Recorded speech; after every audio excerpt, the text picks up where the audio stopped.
नमस्कार दोस्तों, आप सभी का स्वागत है एक बार फिर से हमारे चैनल AIN न्यूज 1 में। आज की हमारी इस वीडियो में मैं आपको बताने जा रही हूं आखिर क्यों आग से ना जलने का वरदान प्राप्त होते हुए भी दहन हो गई थी होलिका।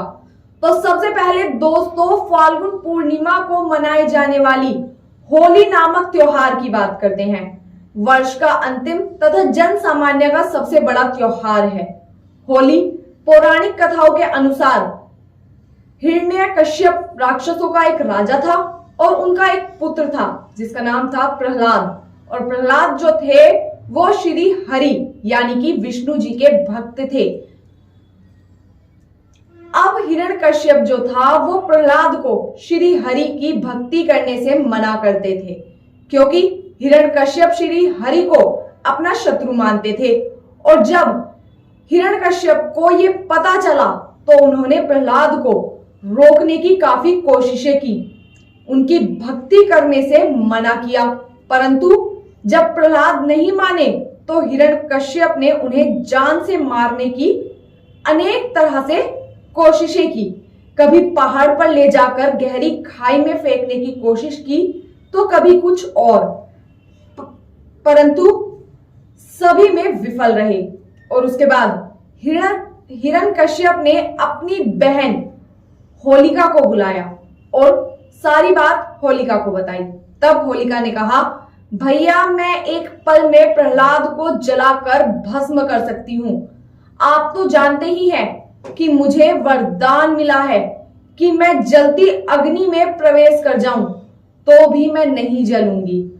अगर मैं प्रहलाद को अपनी गोद में लेकर जलती चिता में बैठ जाऊं तो ये जलकर भस्म हो जाएगा। परंतु दोस्तों, होलिका ये भूल गई कि वरदान उस अकेली के लिए है, ना कि किसी और को साथ लेकर प्रवेश के लिए।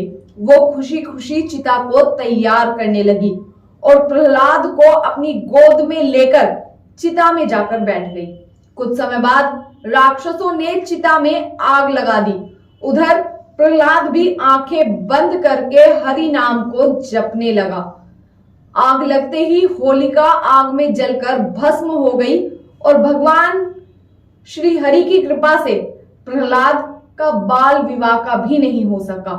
उस राक्षसी को जलने की प्रक्रिया पूरे देश में प्रतिवर्ष मनाई जाती है और उस दिन लोग जलती होलिका में खेत के चने और गेहूं के जो बाल उगते हैं उसको भूनते हैं।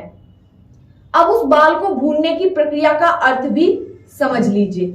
सबसे पहले हम अपने देवताओं को आहुति प्रदान करते हैं और आहुति अग्नि को दी जाती है। इसके बाद उसके बाल को प्रसाद स्वरूप लोग अपने अपने घर ले जाते हैं, अर्थात उसके बाद गेहूं जौ आदि की कटाई शुरू होती है। होलिका दहन का वैज्ञानिक कारण भी है, उसे भी जान लीजिए। होलिका दहन पूर्ण रूप से वैज्ञानिकता पर आधारित है। शीत ऋतु समाप्त होती है और गर्मी ऋतु का आगमन होता है। ऋतु बदलने के कारण शरीर पर अनेक प्रकार की संक्रामक रोगों का आक्रमण होना शुरू हो जाता है, जैसे कि हैजा, खसरा, चेचक आदि एवं अन्य संक्रामक रोगों को वायुमंडल में ही भस्म कर देने के लिए होलिका दहन किया जाता है।